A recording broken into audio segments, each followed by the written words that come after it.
Halo Sobat Entrepreneur, selamat pagi, Selamat siang, selamat sore, dan selamat malam buat kalian semua dimanapun kalian berada.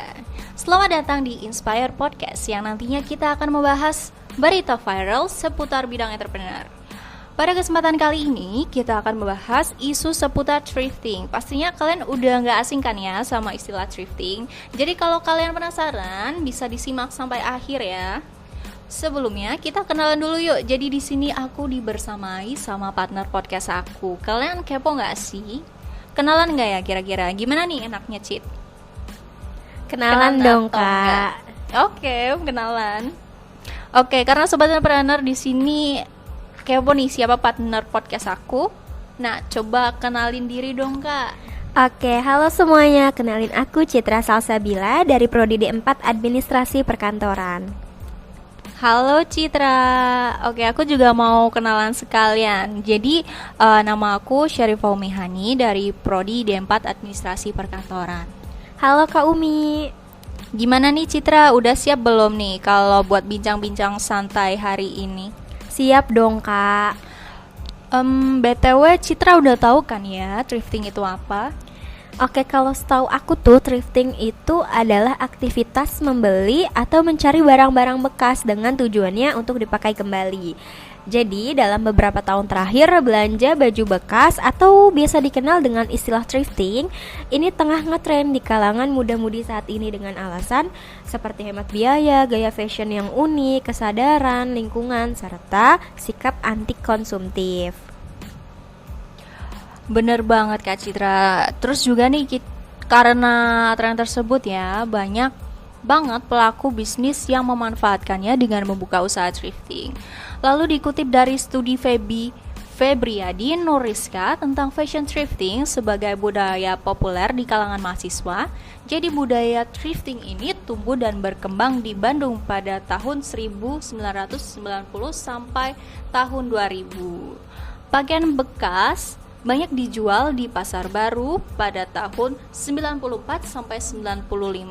Kemudian di Cibadak pada tahun 96 sampai 97, Kebon Kelapa pada tahun 2000 dan berpindah ke Pasar Tegalega pada tahun 2002 sampai 2003. Lalu berakhir di Pasar Gede Bage, Bandung hingga saat ini.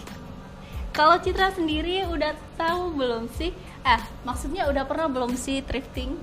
Kalau aku pribadi udah pernah nih Kak ya, meskipun lagi hits dan banyak sisi positif yang kita dapatkan seperti hemat biaya. Terus banyak juga yang memanfaatkan tren thrifting menjadi ide usahanya. Sampai akhirnya mereka buat usaha thrifting. Tapi ternyata menurut Presiden kita Bapak Joko Widodo, fenomena thrifting tersebut dapat mengganggu industri tekstil di dalam negeri. Nah, dengan hal tersebut larangan impor baju barang bekas pun muncul. Dengan tujuan apa? Tujuannya adalah untuk melindungi industri kecil sampai menengah domestik. Jadi, menurut juru bicara Kementerian Perindustrian yakni Febri Antoni, produk IKM gak laku dijual dibanding pakaian bekas impor. Padahal dari segi kualitas dan produk dalam negeri juga lebih baik. Oh gitu ya Citra. Aku dengar-dengar juga nih kalau beberapa platform jual beli kayak Tokopedia dan Shopee, mereka tuh udah tegas melarang penjualan pakaian bekas impor tadi. Terus juga media sosial kayak Instagram sama TikTok mereka juga udah mulai menindaklanjuti akun-akun yang mempromosikan kegiatan thrifting serta melakukan kegiatan jual beli pakaian bekas. Oh gitu, ternyata aku malah baru tahu nih Kak. Dengar-dengar juga sekarang pemerintah lagi memburu pemasok impor barang bekas kayak yang terjadi kemarin nih, hari Selasa tanggal 28 Maret 2023. Jadi Kementerian Perdagangan itu bekerja sama dengan sejumlah instansi pemerintahan untuk melakukan pemusnahan terhadap 7.363 bal baju bekas impor atau produk thrift shop di tempat penimbunan pabean Bea Cukai Cikarang. Kakak tahu nggak sih yang dimusnahin itu nilainya ada berapa? Wah, nggak tahu tuh berapa tuh Cit. Nominalnya cukup besar tau Kak, totalnya mencapai 10 miliar.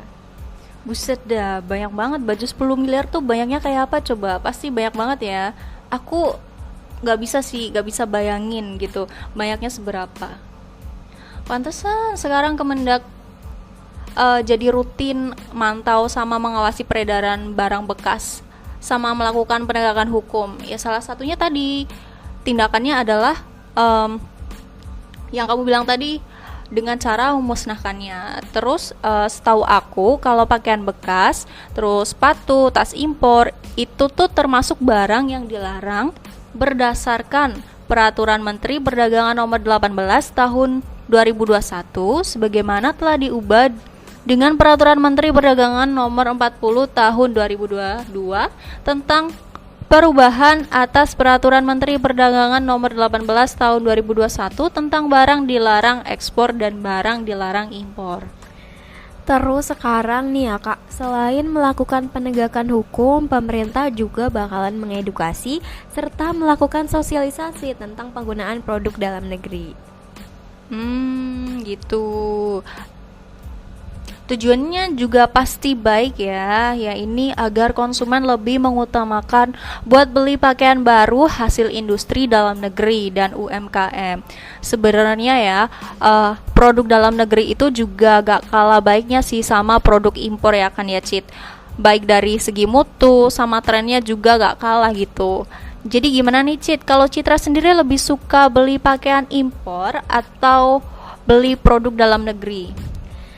Pakaian dalam negeri dong Kak. Ini kayak yang aku pakai juga produk dalam negeri. Kalau Kaumi gimana nih? Lebih suka thrifting, produk import atau produk dalam negeri?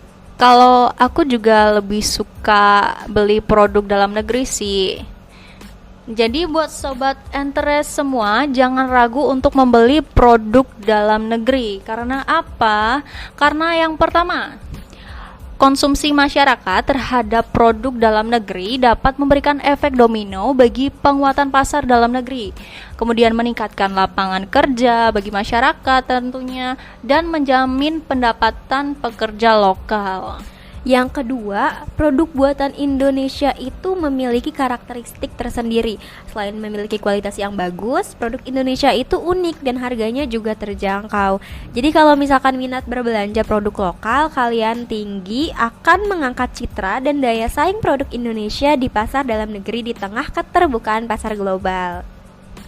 Lalu yang ketiga adalah produk-produk dalam negeri, khususnya UMKM juga hadir dengan desain dan inovasi yang kekinian yang tentunya memberikan berbagai keunggulan. Beberapa keunggulan tersebut diantaranya ini terbuat dari material yang tentunya berkualitas dan pengerjaannya yang baik. Kemudian desainnya juga unik dan berkarakter serta harganya lebih terjangkau.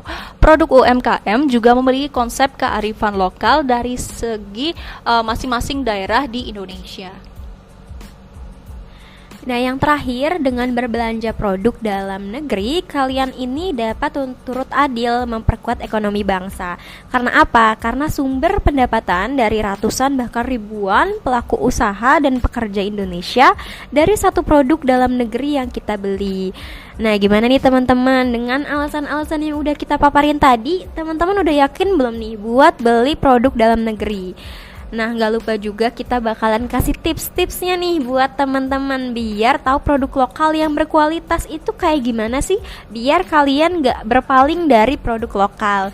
Yang pertama, teman-teman itu harus cari tahu dulu tentang apa produk tersebut, bisa melalui akun sosial media produk tersebut, karena sekarang udah banyak banget penjual yang melakukan branding produk mereka melalui sosial media kayak Instagram, TikTok, dan sebagainya. Terus juga yang kedua itu teman-teman bisa langsung datang ke toko fisiknya atau toko offline-nya ya, biar kalian bisa lihat nih secara langsung kualitas dari produk tersebut gitu. Yang ketiga, teman-teman bisa cari toko dengan penjualan yang paling tinggi dengan review yang bagus.